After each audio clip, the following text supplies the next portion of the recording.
अब गजनी की बात हो गई, अब मोहम्मद गौरी आएगा आगे। गौर जगह का नाम है, ये एक राज्य था उस टाइम पे। गौर महमूद गजनी के अधीन। महमूद गजनी की तो वैसे मृत्यु हो गई थी, उसके जो बाकी बचे, जो उसके जो उत्तराधिकारी थे, उनके अधीन एक छोटा सा राज्य था। 1173 ईस्वी में शहाबुद्दीन मोहम्मद गौरी, ये पूरा नाम था इसका, शहाबुद्दीन मोहम्मद गौरी, गौर का शासक बना 1173 में। इसने भारत पर पहला सफल आक्रमण 1175 में किया। 1173 में बैठा, 2 साल बाद 1175 में पहला आक्रमण मुल्तान के विरुद्ध कर दिया। मुल्तान में पाकिस्तान में है। तो 998 में बैठा था महमूद गजनी, उसने 2 साल बाद पहला आक्रमण कर दिया भारत पर। 1173 में बैठा गौरी, इसने 2 साल बाद आक्रमण कर दिया भारत पर। दोनों ने 2-2 साल बाद। मोहम्मद गौरी का दूसरा आक्रमण, पहला 1175 में हुआ, इसके 3 साल बाद दूसरा आक्रमण 1178 ईस्वी में पाटन के विरुद्ध हुआ। पाटन जो है गुजरात को बोलते थे।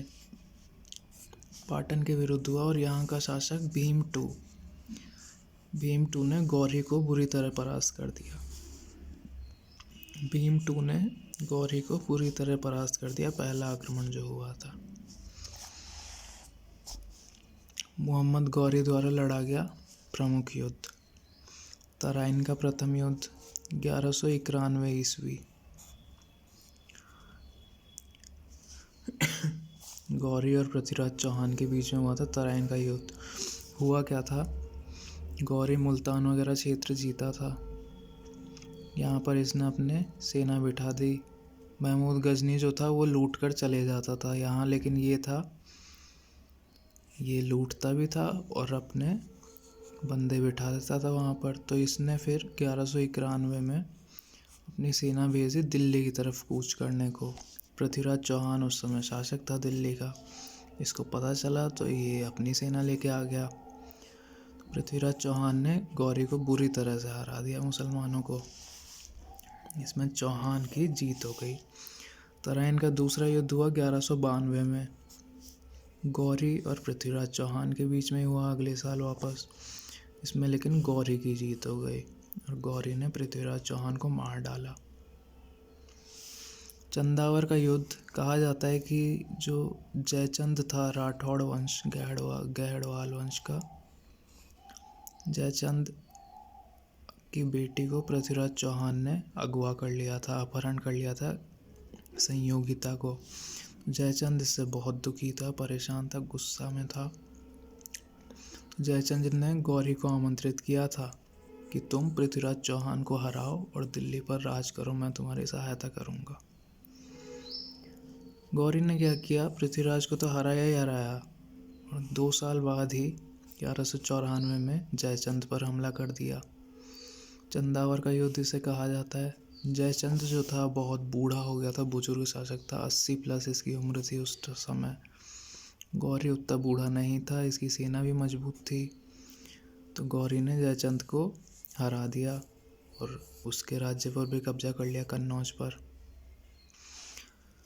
मोहम्मद गौरी भारत के विजित प्रदेशों पर शासन अपने गुलाम सेनापतियों को सौंपते हुए और गजनी लौट गया। ये क्या करता था, शासन सेनापति को सौंपा और लौट जाता था अपने खुद के राज्य में। मोहम्मद गौरी की हत्या 1206 को कर दी गई। 1206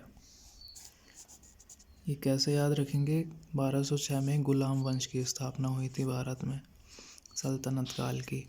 तो 1206 में मोहम्मद गौरी को हत्या कर दी गई, मोहम्मद गौरी की। तो अब एक तथ्य आता है, सुल्तान की उपाधि सबसे पहले किसने धारण की, महमूद गजनी ने। लेकिन ये संवैधानिक नहीं थी, ये मतलब खुद ही इसने खुद को सुल्तान बना लिया था। आगे पढ़ेंगे कि पहला शासक था जिसने बगदाद के वैधानिक स्वीकृति प्राप्त की सुल्तान पद की, वो था इल्तुतमिश, गुलाम वंश का।